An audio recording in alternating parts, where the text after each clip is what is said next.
അങ്ങനെ മഹാവിഷ്ണു പറഞ്ഞ പ്രകാരം വസുദേവർ ആ ശിശുവുമായി കായാകട്ടി മുന്നിൽ നിൽക്കുന്നു. വാടിക്കുന്നു താണെ തുറന്നു എന്ന കാവക്കായും ഹൃദയനാണ്ടു കംസൻ ഹൃദയനാണ്ടു. പിന്നീട് ഓരോ വാടിനുകളും തോന്നുന്നപ്പോൾ വസുദേവക്ക് അത്ഭുതമായി. അങ്ങനെ ആ ശിശുവിനുമായി യമുനാ നദി കടക്കുകയാണ്. കായക്കാവിഞ്ഞ് ഒഴുകുന്ന യമുനാ നദി അതിനോട് വസുദേവ തൻ്റെ പിതാവിൻ്റെ കടമ ചെയ്യാൻ വേണ്ടി വസുദേവ ആ ശിശുവുമായി യമുനാ നദി നീങ്ങി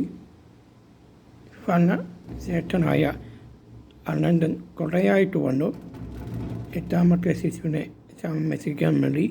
പിന്നീട് വസുദേവ ശിശുവുമായി അമ്പാടിയിൽ എത്തുകയാണ്. അവിടെ വടുവ് പോണെ നന്ദഗോപ വടുവാണിക്ക് നിൽക്കുന്നു. വസുദേവ ശിശുവുമായി പ്രവേശിക്കുന്നു.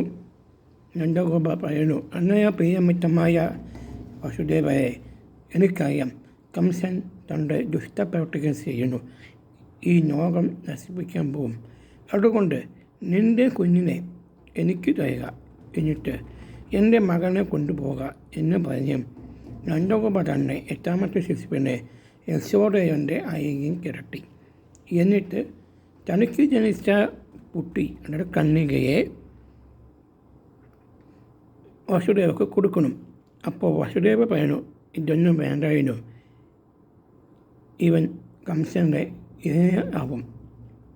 അപ്പോൾ നന്ദഗോപ തൻ്റെ പിതാവിൻ്റെ കടമ കൊണ്ട് വസുദേവൻ്റെ പറഞ്ഞു, പ്രിയമിത്തമായ വസുദേവയെ കംസൻ ഭാരതത്തിൽ ലോകവിനാശനം ചെയ്യും.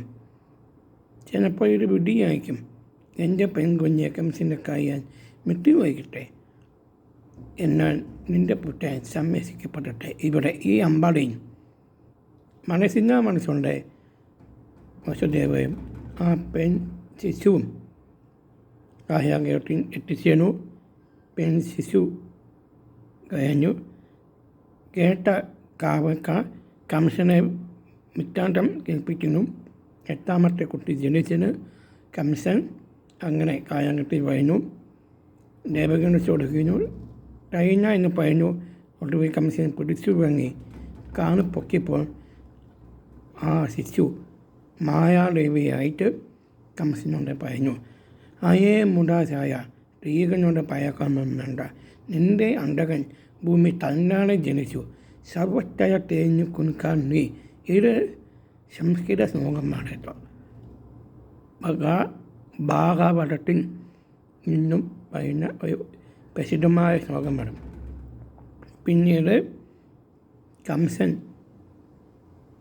രാജസദസ്സിനും ഭോജനത്തിനും ആ ശിശുവിനെ പേരിച്ച് കഴിഞ്ഞു.